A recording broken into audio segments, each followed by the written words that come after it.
Bismillahirrahmanirrahim. Assalamualaikum warahmatullahi wabarakatuh. Perkenalkan, nama saya Desmalia Ramadhani, NIM 120107271006, kelas 4B, mahasiswa Pendidikan Kimia Universitas Islam Negeri Sultan Syarif Qasim Riau. Tujuan dari video ini untuk memenuhi tugas kimia anorganik 2 dengan dosen pembimbing Bapak Pangaloan Soleman Ritonga, SPD MSI. Baiklah, pembahasan yang akan saya bahas ada 7 pembahasan. Yang pertama, pengertian besi, kobalt, dan nikel. Yang kedua, sifat fisika dan kimia logam besi, kobalt, dan nikel. Yang ketiga, penggunaan besi, kobalt, dan nikel. Keempat, pembentukan baja, oksida, halida, sulfat besi, dan senyawa kompleks besi. Yang kelima, senyawaan kobalt dan nikel. Yang keenam, sumber ekstraksi besi, kobalt, dan nikel. Yang ketujuh, bahaya besi, kobalt, dan nikel. Kita masuki pembahasan yang pertama, yaitu pengertian besi, kobalt, dan nikel. Yang pertama, besi. Pasti kita sudah tidak asing lagi dengan kata-kata besi. Besi ini ditemukan pertama kali pada sekitar 1500 sebelum Masehi, tahun 1100 sebelum Masehi. Bangsa Hittite ini merahasiakan pembuatan tersebut selama 400 tahun yang dikuasai oleh bangsa Asia Barat. Pada tahun tersebut, proses peleburan besi mulai diketahui secara luas. Besi atau ferum dengan lambang Fe ini ialah logam yang paling banyak digunakan dari kerak bumi daripada logam lainnya, yang merupakan logam terpenting dalam peradaban manusia. Besi memiliki nilai ekonomis yang tinggi dengan jumlah produksi dunia itu melebihi sebanyak 200 juta ton per tahunnya. Namun, besi juga memiliki kelemahan, yaitu mudah mengalami korosi. Pengertian kobalt. Kobalt ialah suatu unsur kimia dalam tabel periodik yang memiliki lambang Co dengan nomor atom 27. Elemen ini biasanya hanya ditemukan dalam bentuk campuran di alam. Elemen bebasnya dapat diproduksi dari peleburan reduktif. Kobalt ialah logam berwarna abu-abu perak yang keras dan berkilau. Kobalt ini ditemukan pada tahun 1735 oleh seorang ahli kimia dan ahli mineral Swedia yang bernama Georg Brandt, yaitu pada tanggal 26 Juni 1694 sampai 29 April 1768. Ia merupakan orang yang pertama yang menemukan logam yang tidak diketahui pada zaman kuno.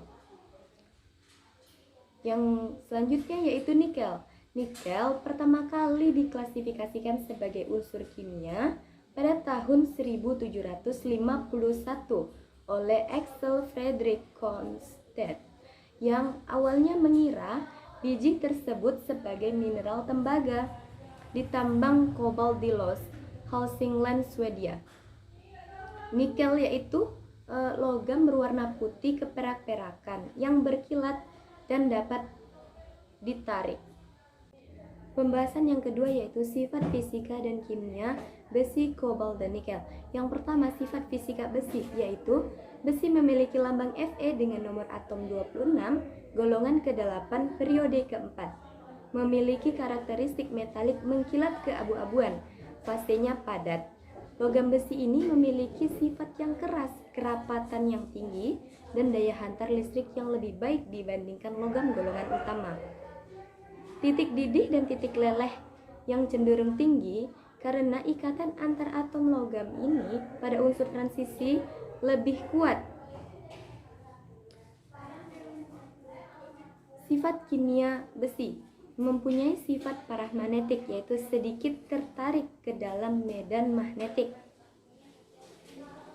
Besi murni cukup reaktif, yaitu mudah teroksidasi menghasilkan Fe3 oksida hidrat, yaitu karat yang tidak sanggup melindungi dikarenakan zat ini hancur dan membiarkan permukaan logam yang baru tetap terbuka.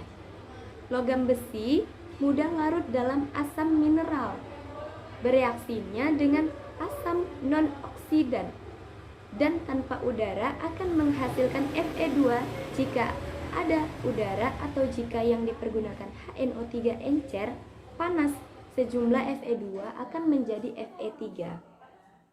Sifat fisika kobalt. Logam kobalt ini berwarna abu-abu, memiliki sedikit magnetis.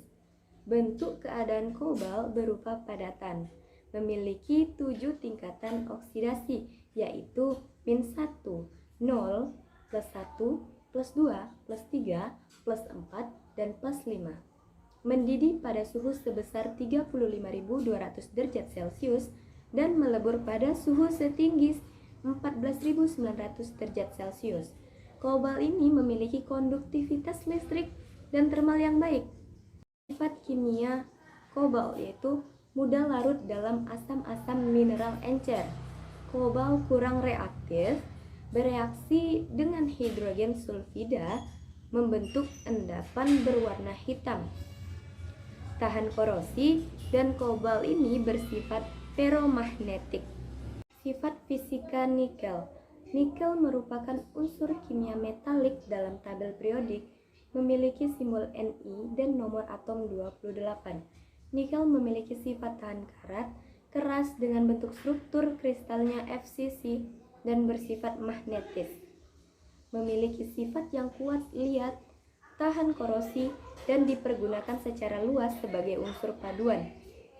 Dalam bentuk murninya, nikel ini bersifat lembek, tetapi tidak dipadukan dengan besi, krom, dan logam yang lainnya. Nikel juga dapat membentuk baja tahan karat yang keras. Memiliki massa relatif 8,9 gram per cm pangkat 3 dan titik lebur 1458 derajat Celcius. Sifat kimia nikel yaitu pada suhu kamar reaksinya dengan udara lambat. Jika dibakar, reaksinya akan berlangsung secara cepat dengan membentuk oksida NiO, bereaksi dengan H2S dan akan menghasilkan endapan yang berwarna hitam. Pembahasan yang ketiga yaitu penggunaan besi, kobalt, dan nikel. Pada tabel berikut yaitu yang pertama besi. Besi itu digunakan sebagai bahan utama pembuatan baja, sebagai pelapisan logam, unsur paduan untuk meningkatkan dan sifat-sifat mekanik baja, sebagai katalis untuk produk NH3. Yang kedua yaitu kobalt. Kobalt digunakan untuk industri dan terapi radioisotop. Digunakan sebagai alloy, digunakan sebagai tinta rahasia dan pembuatan pigmen pada industri keramik, cat, serta gelas. Dan yang terakhir yaitu penggunaan nikel. Nikel ini digunakan untuk pembuatan alloy, elektrode pada baterai serta keramik, zat tambahan pada besi tuang dan baja, sebagai pelapisan besi, dan yang terakhir sebagai penggunaan komersial logam-logam bebas didominasi oleh industri baja. Kita masuki pembahasan yang keempat, yaitu pembentukan baja, oksida, halida, sulfat besi, dan senyawa kompleks besi. Kita masuki pada pembuatan baja. Pembuatan baja ini dimulai dengan membentuk besi kasar di dapur besar atau blast furnace. Besi oksida biasanya itu hematit ataupun magnetik yang direduksi oleh karbon atau kokas atau coke sehingga dihasilkan besi kasar. Reaksinya yang terjadi yaitu Fe2O3 ditambah 3CO menghasilkan 2 Fe ditambah 3 CO2. Kemudian besi kasar yang dihasilkan harus dipindahkan ke dapur pembuatan baja dalam kondisi cair. Pembentukan oksida. Yang pertama, besi 2 oksida yang berwarna hitam sesungguhnya merupakan senyawa non-stoikiometrik, bersifat basa, larut dalam air, dan menghasilkan ion Fe+2. Besi 2 oksida ini selalu sedikit kekurangan ion besi 2 karena disebabkan oleh oksidasinya yang merupakan tingkat oksidasi terendah, sehingga sebagian ion besi 2 teroksidasi menjadi ion besi 3, yaitu dengan persamaan FeC2O4 menghasilkan FeO ditambah CO ditambah CO2. Yang kedua, besi 3 oksida. Besi 3 oksida ini dapat dibuat di laboratorium, yaitu dengan memanaskan 2000 derajat Celcius. 3 oksida hidroksida yang diperoleh dari penambahan ion hidroksida pada ion Fe+3. Pembentukan halida. Logam halida dibentuk oleh kombinasi 80 unsur logam dan 4 halogen. Karena terdapat lebih dari satu bilangan oksidasi, khususnya logam transisi, yang dikenal beberapa jenis halida logam transisi.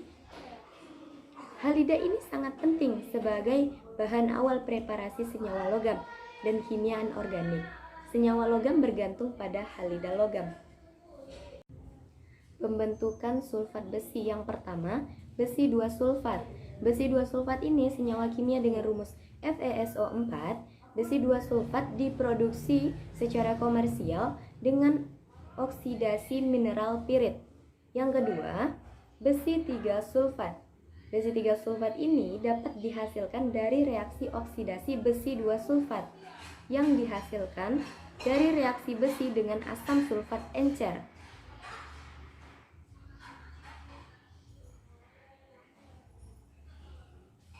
Yang ketiga, besi 3 klorida atau FeCl3, yaitu senyawa kimia yang dibuat dari beberapa unsur kimia yang disatukan. Pembentukan senyawa kompleks besi. Senyawa kompleks besi yang telah banyak dikenal adalah senyawa kalium heksasianoferat 2 atau K4FeCN6 dan kalium heksasianoferat 3 atau K3FeCN6 atau juga sering dikatakan sebagai kalium ferrosianida dan kalium ferrisianida, di mana kalium heksasianoferat 2 ini dapat diperoleh melalui reaksi antara larutan besi 2 dengan larutan KCN berlebih. Masuk pada pembahasan yang kelima, senyawaan kobalt dan nikel. Senyawaan kobalt. Kobalt 2. Garam kobalt 2 memiliki warna pink jika ion logam ini mengadopsi geometri oktahedral, tetapi berwarna biru jika mengadopsi geometri tetrahedral. Sifatnya, jika ada penambahan ion hidroksida ke dalam larutan ion kobalt 2, maka akan menghasilkan endapan kobalt 2 hidroksida yang berwarna biru pada awalnya, tetapi menjadi pink setelah dibiarkan beberapa lama. Senyawaan nikel.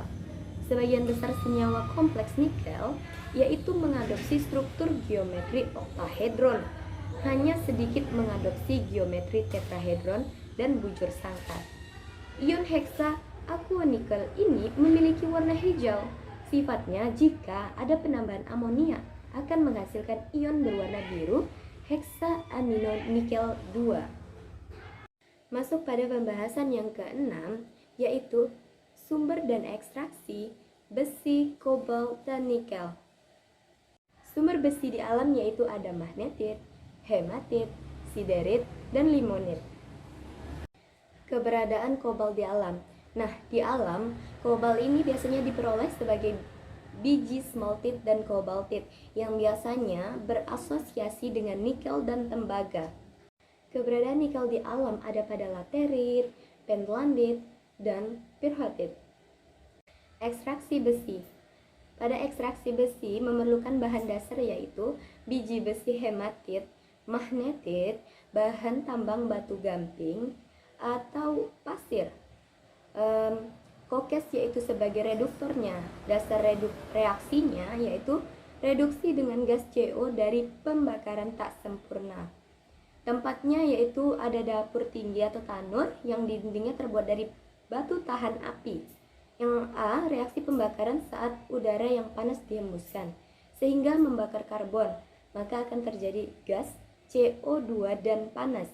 Gas CO2 tersebut akan naik direduksi oleh karbon menjadi gas CO. Yang B, proses reduksi gas CO mereduksi biji besi yang bersatu dengan karbon, kemudian akan meleleh dengan suhu tinggi sebesar 1500 derajat Celcius. Yang C, reaksi pembentukan kerak. Dikarenakan suhu yang tinggi, baik besi maupun kerak itu akan mencair. Besi yang cair tersebut berada di bawah kemudian dikeluarkan melalui lubang bawah dengan kadar karbon hingga 4,5% di samping karbon, mengandung sedikit S, P, Si, dan Mn. Ekstraksi logam kobalt. Di alam kobalt itu diperoleh dari biji smaltit dan kobaltit. Dan kobaltit yang biasanya berasosiasi dengan nikel dan tembaga. Kobalt diproduksi ketika hidroksida hujan akan timbul NaOCl. Berikut reaksinya. 2CO2 ditambah NaOCl ditambah 4OH- ditambah H2O akan menghasilkan 2COOH 3 kali ditambah NaCl CaOH3. Yang dihasilkan tersebut kemudian dipanaskan untuk membentuk oksida dan kemudian ditambahkan dengan karbon sehingga terbentuklah unsur kobalt metal. Ekstraksi logam nikel.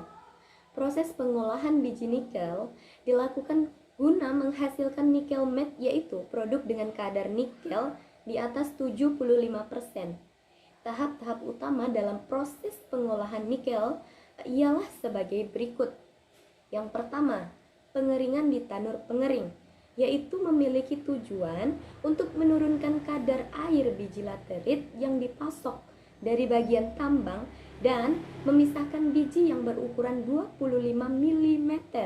Yang kedua, kalsinasi dari reduksi di tanur, yaitu bertujuan untuk menghilangkan kandungan air di dalam biji, mereduksi sebagai nikel oksida menjadi nikel logam, dan sulfidasi.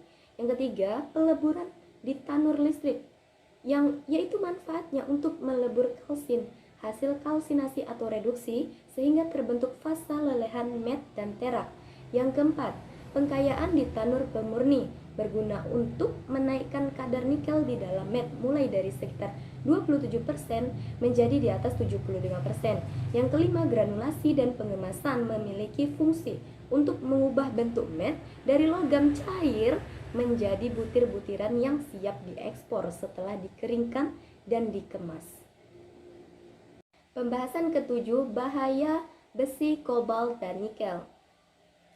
Adanya logam berat besi yang berlebihan di dalam tubuh itu akan menimbulkan efek yang buruk bagi kesehatan manusia, seperti kerusakan jaringan karena akumulasi besi disebut hemochromatosis, di mana jumlah zat besi yang berlebih pada tubuh.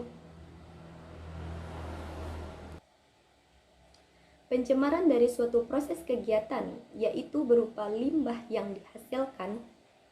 Jika limbah rumah sakit tidak dikelola dengan baik sebelum dialirkan ke perairan bebas, maka itu akan berdampak buruk bagi masyarakat luas. Nah, dampak buruk nikel yaitu merupakan salah satu logam yang banyak ditemui dalam berbagai produk konsumsi atau dalam aktivitas kehidupan kita sehari-hari. Padahal, di kebanyakan negara, paparan kulit oleh produk logam diketahui telah menjadi penyebab tersering dermatitis kontak alergi. Nikel dapat menjadi salah satu faktor resiko penyakit-penyakit kulit seperti dermatitis numularis atau DM, atau yang biasa dikenal sebagai penyakit eksem. Baiklah, cukup sekian yang dapat saya sampaikan, semoga bermanfaat. Dan apabila ada kesalahan, kekurangan, saya mohon maaf. Wabillahi taufiq wal hidayah. Wassalamualaikum warahmatullahi wabarakatuh.